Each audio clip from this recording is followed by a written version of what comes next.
আলহামদুলিল্লাহ রব্বিল আলামিন আলহামদুলিল্লাহ ওয়া সালামুন আলা ইবাদিহিল্লাযীনা ইসতাফা আলহামদুলিল্লাহিল্লাযী আনজালা আলা আবদিহিল কিতাব ওয়া লাম ইয়াজআল লাহু ইওয়াজা রাব্বি আউযু বিকা মিন হামাযাতিশ শায়াতিন ওয়া আউযু বিকা রাব্বি আইয়াহদুরুন বিসমিল্লাহির রহমানির রহিম ওয়া আযযিন ফিন নাসি বিল হাজ্জি ইয়াতুকা রিজালান ওয়া আলা কুল্লি দামিরিন ইয়াতিনা মিন কুল্লি ফাজ্জিন আমিক। সম্মানিত সুধী দর্শক শ্রোতা আবাস প্রবাসের দিনী ভাই ও ভগ্নীগণ, আমরা ধারাবাহিকভাবে হজ কুরবানি নিয়ে আলোচনা করছি। তো আজকে আমরা আলোচনা করব মূলত সূরা আল হজ 22 নম্বর সূরা, হজের 27 নম্বর আয়াত থেকে নিয়ে আলোচনা করব 31 আয়াত পর্যন্ত।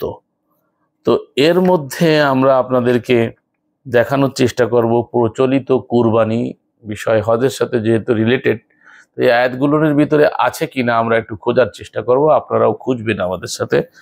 তবে আমি দীর্ঘ আয়াতগুলো এই জন্য পড়লাম না, অনেকেই এসে ভিডিওতে নিচেই কমেন্ট করে থাকে যে আপনি যে আরবিতে এতক্ষণ কথা বলেন, এতে দীর্ঘ ভূমিকায় সময় অনেকটা চলে যায়। আসলে আমিও এটা লক্ষ্য করেছি। তারপরেও একটা আয়াত, যেহেতু শুধু এটা আপনারা যারা আমাদের দর্শক, এই দর্শকের মধ্যে শুধু বাংলা পড়ুয়া না, অনেকেই ডিফে যেতে চান, অনেকে ডিফের জ্ঞান রাখেন, তো এই জন্য এই কথাগুলো আমাদেরকে আরবি থেকেও বলতে হয়।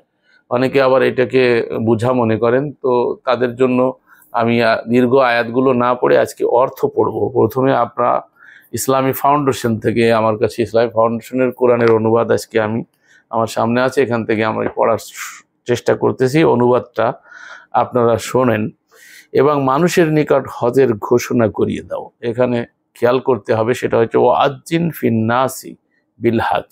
এই আজান দিতে বলছে, এই ঘোষণা মানে হচ্ছে আজান দিয়া। তো মানুষের নিকট হজের ঘোষণা দিয়ে দাও, উহারা তোমার নিকট আসিবে পদব্রজে ও সর্বপ্রকার ক্ষীণ কায়ে উষ্টের পিঠে, উহারা আসিবে দূর দূরান্ত পথ অতিক্রম করিয়া, যাহাতে তাহারা তাহাদের কল্যাণময় স্থানগুলিতে উপস্থিত হইতে পারে এবং তিনি তাহাদের চতুষ্পদ জন্তু হইতে যাহা রিজিক হিসাবে দান করিয়াছেন, উহার উপর নির্দিষ্ট দিনগুলিতে আল্লাহর নাম উচ্চারণ করিতে পারে। অতঃপর তোমরা উহা হইতে আহার করো এবং দুস্থ ও অভাবগ্রস্তদেরকে আহার করাও।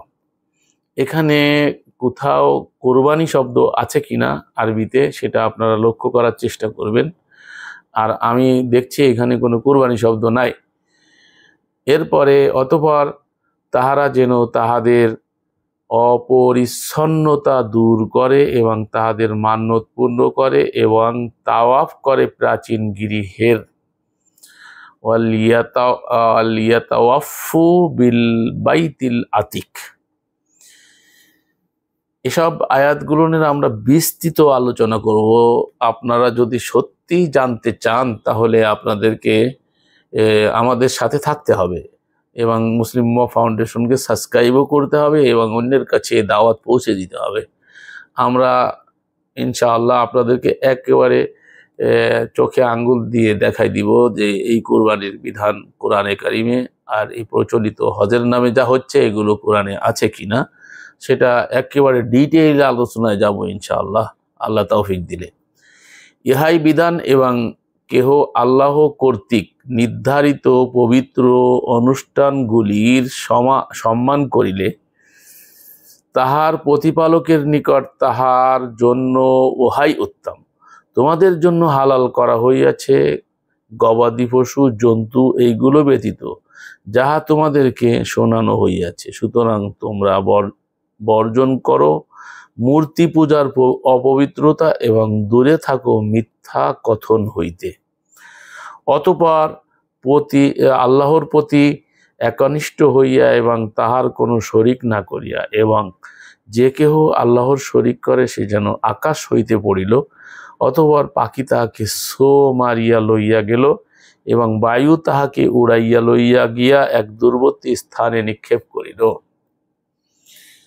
তো আমরা আলোচনা করতে চাচ্ছি 22 থেকে 27, তো আমি পড়ে ফেলেছি 31 পর্যন্ত। তো সম্মানিত সুধী, তো আমরা একটু আলোচনায় যাব। আমরা এই যে আয়াতগুলো শুনলাম সেখান থেকে কি আমরা উপরে বর্ণিত যে আয়াতগুলো আমরা আপনাদেরকে শোনালাম সেখানে কোথাও কি প্রচলিত ঈদুল আজহার কোনো ইঙ্গিত আছে কিনা আপনারা একটু লক্ষ্য করবেন এবং উদ্ঘাটন করার চেষ্টা করবেন। কোরআনে যদি প্রচলিত ঈদুল আজহার নামে কুরবানি থাকতো, তবুও প্রচলিত কুরবানি কোরআন অনুযায়ী আদায় হতো কি?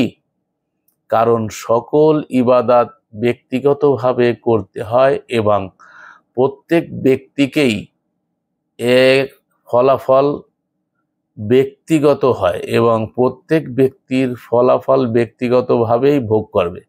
কিন্তু প্রচলিত কুরবানিতে প্রায় সবাই একটি পশুতে বিভিন্ন ভাগে কুরবানি দেয়। সেটাও কি সঠিক কি বেঠিক সেটাও আমাদের নির্ণয় করা উচিত বলে আমি মনে করি। এজন্য প্রসঙ্গক্রমে কথাটা বললাম। পশু জবাইয়ের সময় আল্লাহর নাম নিতে কোরআনে বলা হয়েছে, কিন্তু প্রচলিত ধর্ম পালন করিয়া আল্লাহর নাম উচ্চারণের আগে পশু কেনার শরিকদের নাম পাঠ করে সেটা কি শিরিক নয়? যখন জবাই করা হয় তখন দেখবেন হুজুররা নাম চায়, কয় নামে করবেন? 7 নামে হইতে হবে। তো 7 জনের নাম উল্লেখ করা হয়। তো এটা আমাদেরকে দেখতে হবে যে আসলে এই যে কর্মটা আমরা করতেছি পশু জবাই করার সময়, আমি কিন্তু এই প্রচলিত অনুবাদের ব্যাখ্যা করতেছি। এখন আমরা আমাদের পারফেক্ট অনুবাদ যেটা দিয়ে আমরা আপনাদেরকে সত্যটা বুঝাবো সেখানে এখনো যাচ্ছি না। এটা প্রচলিত অনুবাদ। ইবাদতের ভাগাভাগির পরিবেশে বিনিময়ে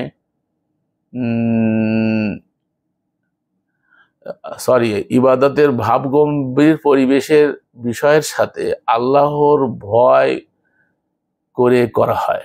কিন্তু প্রচলিত ঈদুল আজহার নামে কুরবানিতে ইবাদতের বদলে হই হুল্লো, বড় পশু কেনার নোংরা প্রতিযোগিতা, প্রদর্শন ইচ্ছা ও গোস্ত খাওয়ার উৎসব চলে। এটা কি ইবাদত হতে পারে কিনা বিষয়টা আমাদেরকে লক্ষ্য করতে হবে। যে আমরা এখন দেখি এই যে কিছুদিনের মধ্যেই শুরু হয়ে যাবে ঈদের হাট, এই যে হুড়োহুড়ি, এবং সেখানে দেখব কে কত বড় পশু ক্রয় করতে পারে এবং যে পশুর যে দাম না তার থেকে অধিক চড়া দামে। এই জন্য এক শ্রেণীর লোক শুধু গরু পশুপালন করে থাকে, বকরি এবং এগুলো পশু পালন করে, মোটা তাজা করে কোরবানির কিছুদিন আগে, এবং সেখানে এমন কিছু ওষুধ প্রয়োগ করা হয় যে ওষুধ প্রয়োগ করলে অল্প দিনের মধ্যে মোটা তাজা হয় এবং ওজন বাড়ে আর দেখতে হৃষ্টপুষ্ট লাগে। সেটা নিয়ে আসা হয় এবং সেটাকে প্রতিযোগিতা করে কিনা হয় এবং সেটাকে প্রদর্শন করা হয়। সে কে কত বড় কিনতে পারছে, দেখা যায় অনেক মূল্য যা সম্ভবই না, মানে এরকম মূল্য দিয়ে তারপরে এগুলো ক্রয় করা হয় এবং প্রদর্শন করা হয় যে সে সব থেকে বড় দাম দিয়ে বাজারের সব থেকে বড় গরু এবং কে কাঠটা কত বড় এটা করা হয়। এবং গোস্ত খাওয়ার একটা উৎসব আমরা এই কুরবানি থেকে পেয়ে থাকি। তো কুরবানি মানে যদি স্যাক্রিফাইস হয়, কুরবানি মানে যদি ত্যাগ হয়, তো আমি তো এখানে কোরআনের আয়াতের আলোকে যদি প্রচলিত অনুবাদও দেখি, তো সেখান থেকে তো আমরা এখানে ত্যাগের কিছু দেখতে পাই না। বাস্তবতা দেখা যায় যে এখানে ভোগ হচ্ছে, তো আমরা ভোগের নাম ত্যাগ রাখছি, এটাই পাল্টায় ফেলাইছি। দেখেন যে বিষয়টা যে কত বড় একটা জটিল বিষয়। আমরা কি কখনো লক্ষ্য করেছি যে আল্লাহর বিধান কুরবানি যদি স্যাক্রিফাইস হয় বা ত্যাগ হয়ে থাকে প্রচলিত অনুবাদ এবং প্রচলিত ধারণা অনুসারে, যে আল্লাহর পথে আমরা কি করতেছি, কুরবানি করতেছি, ত্যাগ করতেছি, তো এই ত্যাগটা তো আমি আগেই দেখালাম যে জীবনটাকে দিয়ে দিল, হলো স্যাক্রিফাইসটা করলো পশু। আর পশু যখন কুড়াই করে নিয়ে আসা দেখা যায় যে যারা এত যাবৎ ধরে পশু পালন করে তারা ওই পশুটাকে ছেড়ে দিতে অনেক কষ্ট হয়। তারপরেও টাকার জন্য তারা কি করে, এত সুন্দরভাবে কষ্ট ক্লেশ করে প্রতিপালন করে অন্যের হাতে এটা তুলে দেয়। পার্থিব কিছু স্বার্থে। যেমন আজকের আপনার মেয়ের ঘটনা আমরা জানলাম যে মেয়েটা এতদিন ধরে ছাগল প্রতিপালন করছে, আমরা আজকেরা এই দুস্থদেরকে খাওয়াইলাম, কিন্তু ওই মেয়েটার কারণে আমরা কি করলাম যে ওই পশু ও ছাগলটাকে জবাই করলাম না, পরিবর্তে আমরা মুরগি কিনে তারপরে সেটা করলাম। তো সে যাই হোক, আমরা দেখলাম যে আসলে যে যেটাকে প্রতিপালন করে তার ওর প্রতি একটি দয়া মায়া এবং মমত্ব বোধ থাকে। কিন্তু আমরা বাজার থেকে একটা পশু কিনে নিয়ে আসলাম, যে লোকটা পাললো এতদিন ধরে, তার যতটুকু মায়া ছিল সে মায়াটা সে ত্যাগ করলো যে কিসের জন্য? অর্থের বিনিময়ে, পার্থিব গরজে। আর আমরা যারা কিনে নিয়ে আসতেছি তারা দুনিয়াতে এই কুরবানি প্রদর্শন করার জন্য এই কাজটা করতেছি। আদৌ কি এ ধরনের শিক্ষা আল কোরআনে আছে কিনা? যদি প্রচলিত হাদিস অনুযায়ী ইখলাসের কথা বলি, যেখানে আল্লাহ বলছে মুখলিসিন আলাহুদ্দিন, দিনকে আমার জন্য খালেস করো, নির্ভেজাল করো, শুধু আল্লাহর উদ্দেশ্যে কাজটা করতে হবে। তা আদৌ কি আল্লাহর উদ্দেশ্যে এই কাজটা হচ্ছে কিনা আমরা যদি একটু লক্ষ্য করি, তো এখানে গোস্ত খাওয়ার মোহরা ছাড়া আর এই পশু নিধন ছাড়া আমরা বাস্তবে এখানে স্যাক্রিফাইস এবং কুরবানি নামে যা বলা হচ্ছে তার কিছু দেখতে পাচ্ছি না। আশা করি আমাদের দর্শকরা এটা উপলব্ধি করবেন এবং বোঝার চেষ্টা করবেন। মহান আল্লাহ আমাদেরকে বুঝার উপলব্ধি করার তৌফিক দান করুক। পরবর্তী পর্যায়ে আমরা আপনাদের সম্মুখে এই প্রচলিত অনুবাদের পরে সঠিক পারফেক্ট অনুবাদ আপনাদেরকে দেখানোর আমন্ত্রণ রেখে আজকে এখানেই বিদায় নিচ্ছি। ওয়া মা আলা রাসূলিল বালাগুল মুবিন।